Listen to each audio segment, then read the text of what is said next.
West ইন্ডিজের বিপক্ষে ৩ ম্যাচের ওয়ানডে সিরিজের প্রথমটিতে কাল মাঠে নামবে বাংলাদেশ। পেছনের ব্যর্থতা ভুলে ঘুরে দাঁড়াতে অনুশীলনে নিজেদের প্রস্তুত করছেন বলে জানান টাইগার কোচ ফিল সিমস। অন্যদিকে ক্যারিবীয় কোচ ক্যাপ্টেন চেনা কন্ডিশন কাজে লাগিয়ে জয় তুলে নিতে মুখিয়ে রয়েছেন। সিরিজের প্রথম ওয়ানডে শুরু কাল দুপুর ১:৩০টায়। জিয়াদ আল হাসানের রিপোর্ট। মুঘল ইতিহাস আর ঐতিহ্যের লালবাগ কেল্লার সামনে দাঁড়িয়ে বাংলাদেশ ওয়েস্ট ইন্ডিজ ওয়ানডে সিরিজের ফটো সেশন। টাইগার অধিনায়ক মেহেদী মিরাজের জন্য এই সিরিজে আরও একটা ইতিহাস ধরে রাখার কঠিন চ্যালেঞ্জ। ঘরের মাঠে ক্যারিবীয়দের সিরিজে ৩-০ ব্যবধানে হারিয়ে ২০২৭ বিশ্বকাপের সরাসরি খেলার সম্ভাবনা জাগিয়ে রাখার চ্যালেঞ্জ। সে লক্ষ্যে ম্যাচের আগে সংবাদ সম্মেলনে টাইগার কোচ ফিল সিমন্স জানান ঘুরে দাঁড়াতে প্রস্তুত তার দল।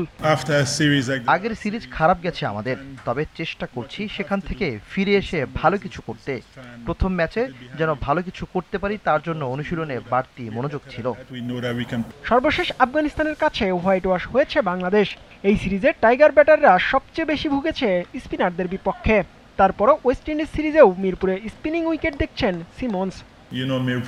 উইকেট দেখেছি, আমার মনে হয়েছে স্বাভাবিক মিরপুরের উইকেটের মতোই। সেখানে কিছু টার্ন রয়েছে, বিষয়টা ভালো লেগেছে আমার।